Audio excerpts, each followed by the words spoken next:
Badan Narkotika Nasional Republik Indonesia kini menapaki usia 2 dasawarsa.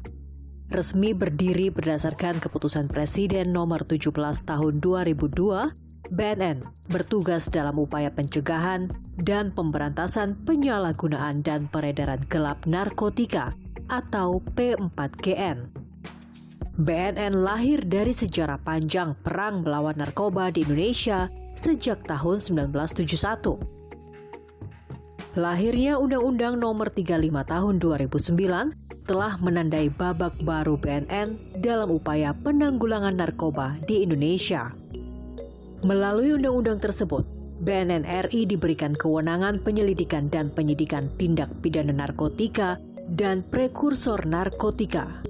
Tercatat sejak berlakunya Undang-Undang Nomor 35 Tahun 2009, BNN telah melewati masa pergantian kepemimpinan, mulai dari Komjen Pol Goris Mere, Komjen Pol Anang Iskandar, Komjen Pol Budi Waseso, Komjen Pol Heruwinarko, hingga saat ini berada di bawah komando Komjen Pol Dr. Petrus Reinhard Golose. Pada masa kepemimpinannya, Komjen Pol Petrus Reinhard Golose menerapkan strategi soft, hard, dan smart power approach, serta kerjasama untuk mewujudkan Indonesia bersinar bersih narkoba. War on drugs, speed up, never let up.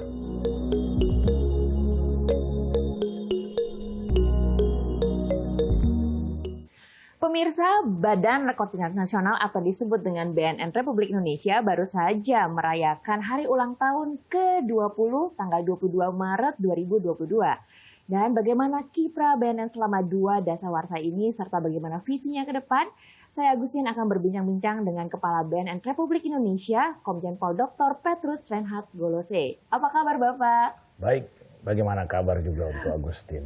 Baik Pak Golose. Yang jelas tidak pakai atau tidak pernah pakai narkoba. Oh jangan dong Pak, okay, dan tidak tertarik. Yang pastinya selamat dulu untuk BNN, untuk 2 dasawarsa, perjalanan yang cukup panjang nih ya Pak ya. Ya, Pak Golose, bagaimana sih melihat kita BNN sendiri selama 2 dasawarsa yang dimulai dari tahun 2002 sampai tahun 2022 ini? Jadi kalau kita melihat sebenarnya kalau perjuangan atau apa yang kita lakukan penanggulangan narkotika itu lebih tua atau lebih lama daripada ulang tahun ini sendiri.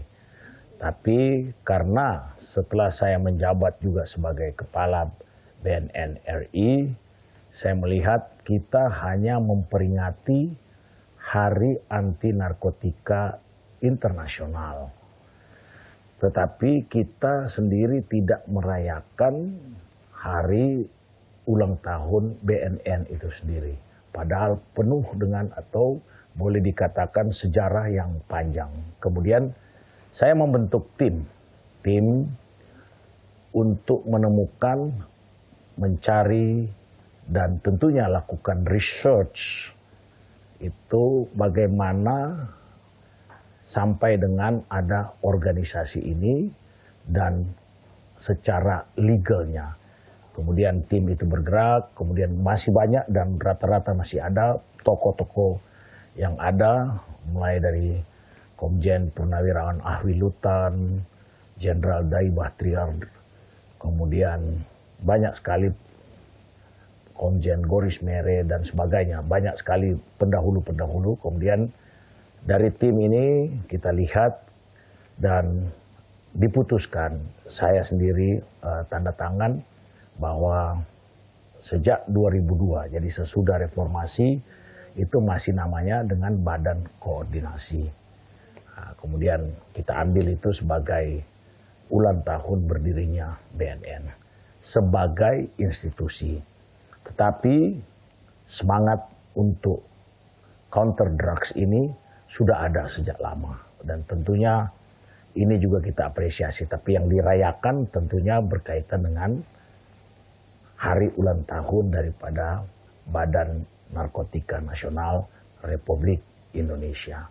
Sama dengan badan-badan yang lain, sama dengan kementerian dan lembaga, kemudian yang lebih berbangga hati oleh Bapak Presiden Joko Widodo sejak tahun 2020, Badan Narkotika Nasional Republik Indonesia untuk levelingnya itu setingkat dengan menteri, jadi mendapatkan penghargaan dari Bapak Joko Widodo sehingga kita lebih semangat tentunya dalam melakukan penanggulangan narkotika di negara yang kita cintai ini.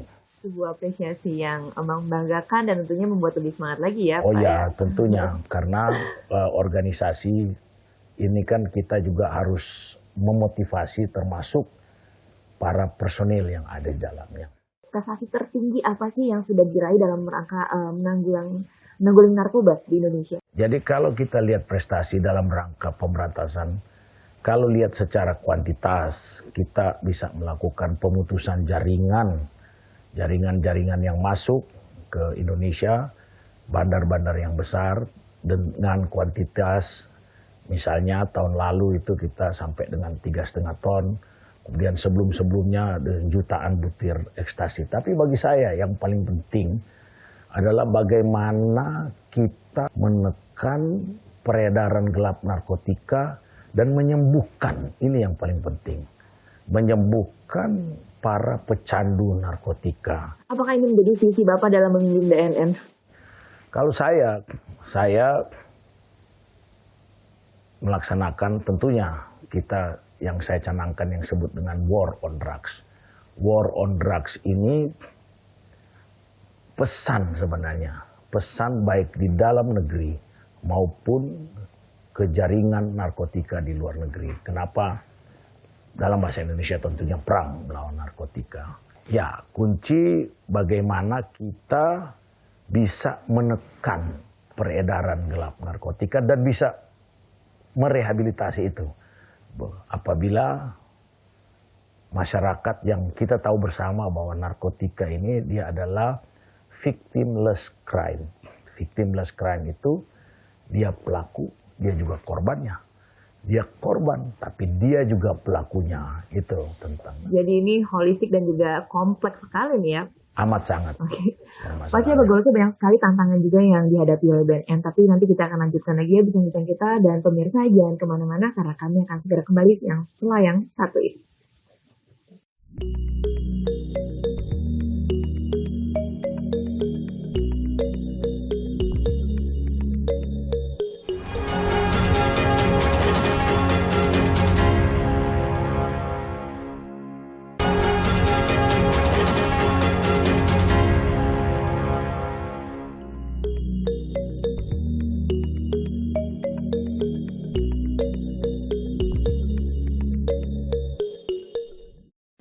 Ya pemirsa, baik lagi bersama saya Agustin dan saya masih bersama Kepala BNN, Komjen Pol Dr. Petrus Rehat Golose. Dan perbincangan kami semakin menarik. Tadi kalau kita sudah bahas ya Pak, prestasi-prestasi tentunya. Dan dari kinerja sendiri bagaimana nih Pak Golose?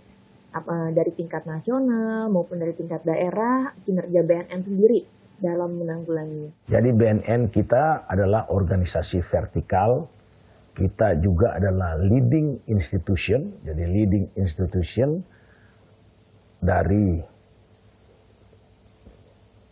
Indonesia ini untuk penanggulangan narkotika. Namun kita selalu mengajak seluruh stakeholders, sebagai contoh tentunya Polri sebagai organisasi, kemudian Kementerian Hukum dan HAM, kemudian juga pemerintah daerah, Kementerian Sosial, Kementerian Kesehatan, kemudian juga yang paling utama juga kita bekerja sama dengan Kementerian Keuangan yang membawahi Bea Cukai. Ini kita bersama-sama lebih daripada 70 kementerian dan lembaga. Tentunya ke dalam saya selalu menekankan untuk ke dalam institusi sendiri kita untuk selalu mengajak stakeholders terkait Di samping kita juga melakukan kegiatan operasi-operasi yang kita lakukan, apakah secara mandiri, baik dari tingkat headquarter atau pusat di sini, kemudian BNNP, penyebutannya BNNP. Karena dulunya, waktu organisasi sebelumnya, sebut BNP, di mana wakil gubernur masing-masing itu adalah kepala Badan Narkotika Provinsi sebelumnya. Nah, sekarang BNN itu ada disebut dengan BNNP, Badan Narkotika Nasional Provinsi. Jadi kita ada tergelar di 34 provinsi dan juga tergelar di kabupaten, tapi belum semua kabupaten karena berkaitan dengan, sekali lagi berkaitan dengan bagaimana kerjasama kita juga, walaupun sudah ada instruksi Presiden. Tetapi kita ada yang dari kepolisian, kami di sini ada dari Kementerian Sosial, ada dari Kementerian Kesehatan, ada dari Jaksa, ada dari Bea Cukai, bervariasi. Tapi tujuannya sama, tujuannya satu semuanya. Sekarang sudah berada di dalam struktur Badan Narkotika Nasional Republik Indonesia dan kita melakukan yang disebut dengan P4GN, pencegahan dan pemberantasan penyalahgunaan dan peredaran gelap narkotika. Itu kita lakukan, itu sesuai dengan instruksi Presiden yang kita lakukan. Jadi ini melibatkan banyak sekali kementerian dan juga lembaga dan juga hubungan dengan luar negeri seperti tadi Pak Gosela katakan ya, bahwa hubungan dengan negara-negara lain saat ini juga untuk memberantas menanggulangi narkoba ini. Hubungan tentunya kita baik di tingkat United Nations, kita ada UNODC, ada CNB, kemudian seperti yang saya katakan juga untuk di wilayah negara-negara ASEAN kita juga ada disebut dengan AMMTC, Asian Minister Meeting on Transnational Crime, di mana narkotika juga ada pertemuan-pertemuan karena BNN ini adalah levelnya setingkat menteri. Kita juga di tempat lain dibawa daripada Kementerian Hukum.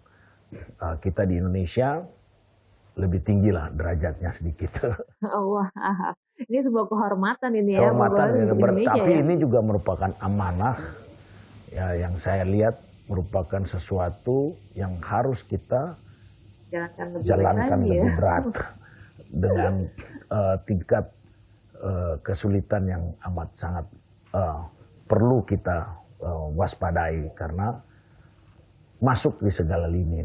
Ya, kalau kita lihat di tempat rehabilitasi, kita lihat di lembaga pemasyarakatan, itu segala macam orang ada, segala macam status, semua lapisan, baik sudah tertangkap, juga mungkin banyak yang masih belum, baik apakah lewat proses criminal justice system, atau dia juga voluntary untuk rehabilitasi. Jadi kita di BNN juga kita membuka untuk rehabilitasi itu yang voluntary. Gitu. Kalau orang misalnya ada keluarga yang terlibat, datang Pak secara sukarela mau ini ya kita layani. Jadi memang terbuka juga untuk voluntary juga di sini. Ya, kita juga kalau kelihatan juga berkaitan dengan BNN ini, program unggulan kita juga adalah yang disebut dengan IBM, intervensi berbasis masyarakat. Jadi untuk para penyalahguna narkotika dengan kasus-kasus ringan, kita coba lakukan bagaimana intervensi, tentunya dengan supervisi dan juga intervensi yang dilakukan oleh staf-staf saya, ya, secara struktural, sehingga bisa dilakukan controlling sosial untuk yang ringan. Tapi ini khusus untuk hal yang ringan aja kasusnya. Tapi kalau memangnya itu harus tindakan lebih lanjut? Yang kaitan dengan berbicara juga tentang nanti apakah dia lewat compulsory itu apa jalur hukum, kita ada sebut dengan TAT atau TAT, Tim Assessment Terpadu, di mana leadingnya adalah atau leadernya adalah BNN dengan bersama-sama dengan unsur-unsur dari kesehatan, sosial, Polri, Jaksa, untuk kita menentukan apakah yang bersangkutan akan dilakukan proses. Dan ini juga akan diundangkan, itu baru keputusan bersama, tapi kita akan inisiasi daripada pemerintah, sekarang sedang berproses di DPR. Kami akan segera kembali dan kita terus sama-sama berupaya mewujudkan Indonesia bersinar. Dan perbincangan ini akan semakin menarik, tetap bersama kami.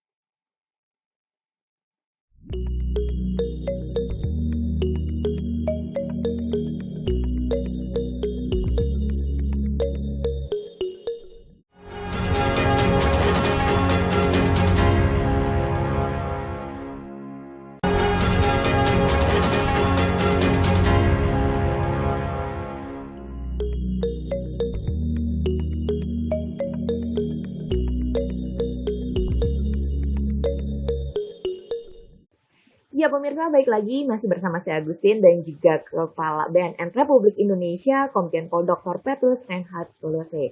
Ya Pak Golose, tadi sempat kita bahas sedikit ya, bahwa ada kasus-kasus ringan yang mungkin nggak perlu masuk ke jalur hukum. Nah ini ada pertanyaan juga nih Pak, bagaimana BNN dan Polri sedang bekerjasama untuk penyalahgunaan narkotika ini tidak dibawa ke proses hukum kriminal. Nah prosesnya dan progresnya sampai di mana sih?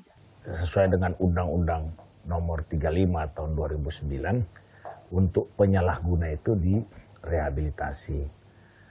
Nah, kemudian kita sekarang dalam berproses, tetapi tidak serta-merta harus itu. Jadi ada tim yang disebut dengan tim asesmen terpadu. Karena saya katakan tadi bahwa para penyalahguna ini kita sebut victimless crime. Dia korban, kembali lagi tadi ini, dia juga pelaku, sehingga harus diatur juga, harus kita lihat dan jangan sampai dia juga pelaku, dia juga korban yang jadi yang kelihatan korbannya padahal dia juga pelaku. Nah, tapi kembali kepada tujuan kita untuk menyelamatkan. Jadi lebih cenderung kita untuk menyelamatkan. Karena kita kembali kepada pembicaraan kita tadi, para narapidana yang berada sekarang di lembaga pemasyarakatan, baik kejahatan korupsi, teroris, pidana umum, kemudian tindak pidana yang lain, tindak pidana tertentu yang lain, dijumlahkan belum bisa menyamai dengan jumlah narapidana narkotika. Jadi ini sampai bisa, tadi saya katakan 70%, kemudian 50%. Nah, ini tugas kita bersama, bahwa bagaimana mereka bisa diselamatkan untuk penyalahguna. Tetapi juga negara juga kita harus waspada, bahwa jangan sampai dia juga sebagai penyalahguna, tapi dia juga pelakunya yang mengedarkan narkotika. Nah ini juga sehingga ada tim tadi. Nah, tim yang kita lakukan itu untuk tentunya dengan BNN sebagai leading institution, sekali lagi kita untuk menyelamatkan. Nah, jadi kalau dalam prosesnya ada yang disebut dengan compulsory, kemudian ada juga yang voluntary. Ya, Bapak juga sekarang sedang giat untuk mengkampanyekan war on drugs. Nah, ini maknanya sendiri apa sih Pak dibalik dari slogan dan kampanye ini? Jadi kita lihat Mars BNN itu, narkoba adalah musuh negara, musuh rakyat, musuh kita semua. Jadi musuh rakyat, musuh kita semua. Dan kalau kita lihat kenapa saya nyatakan ini perang, itu mari kita perangi, katanya kan, perangi. Jadi mari kita bersama-sama kita war, kita perang. Tapi tentunya sesuai dengan human rights, sesuai dengan standar operating procedure, sesuai dengan dasar hukum yang ada, sesuai dengan undang-undang dan peraturan yang ada. Tetapi gema yang saya gaungkan untuk perang ini itu juga kita kirimkan kepada para bandar. Anda tidak boleh macam-macam, ya, sindikat-sindikat yang berada di luar negeri untuk berbuat atau seenak-enaknya mengedarkan narkotika di negara yang kita cinta ini. Gaung ini saya harapkan kita bisa sampai kepada tujuan Indonesia bersinar, bersih narkotika. Kita itu jadi war on drugs menuju Indonesia bersinar. Bersih narkoba. Dengan kita bersih narkoba, dengan kita bisa menekan, saya rasa kita bisa menyelamatkan generasi-generasi penerus bangsa Indonesia yang akan nantinya menjadi pemimpin-pemimpin yang akan jadinya membawa negara kita ini menjadi masyarakat yang lebih maju. Nah, programnya dijalankan dengan menuju bersih narkoba ini, Indonesia Bersinar ini apa sih yang menjadi fokusnya? Jadi saya selalu sampaikan bahwa kita melakukan dengan disebut dengan soft power approach. Kita lakukan itu untuk pencegahan, pemberdayaan masyarakat, dan juga kita lakukan rehabilitasi. Kita lakukan hard power approach karena harus imbang. Soft dan hard harus imbang. Hard power itu dengan kita melakukan pemberantasan yang terukur tentunya sesuai dengan human rights. Kemudian kita lakukan smart power. Sekarang adalah era digitalisasi. Jadi kita harus juga, karena kita tahu bersama peredaran pintar sekali bandar-bandar sekarang, mereka bermain di dark net, dark web. Mereka bermain di digital, sehingga kita juga harus pintar. Harus digitalisasi juga kita, sesuai dan tentunya dengan harapan juga Presiden kepada kementerian dan lembaga dan masyarakat Indonesia, kita juga mengimbangi. Dan tidak kalah pentingnya adalah kita lakukan cooperation, kerjasama. Karena harus bekerja sama baik antar stakeholders, kementerian lembaga dengan pemerintah daerah. Kita juga harus bekerja sama dengan negara-negara lain. Karena narkotika ini musuh bersama. Musuh setiap, walaupun dia menggiurkan untuk orang, tapi inilah musuh kita yang harus kita basmi bersama. Oke, Pak Golosi, ada pesan yang ingin disampaikan untuk masyarakat Indonesia dan juga semua elemen bangsa untuk bisa mewujudkan Indonesia bersinar.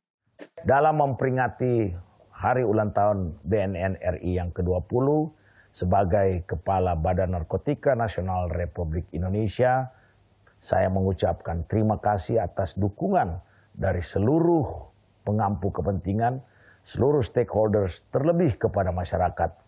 Mari kita tetap bersama-sama saling membantu untuk war on drugs, dan kita tetap speed up, percepat, never let up, tidak pernah surut dalam menanggulangi narkotika. Terima kasih untuk perbincangan yang sangat luar biasa, tentunya pasti menjadi inspirasi bagi kita semuanya untuk bisa sama-sama mewujudkan Indonesia bersinar dan sama-sama kita war on drugs. Saya Agustin, mohon pamit undur diri, sampai ketemu lagi dan selamat beraktivitas. Terima kasih, Agustin. Terima kasih Pak Golosi.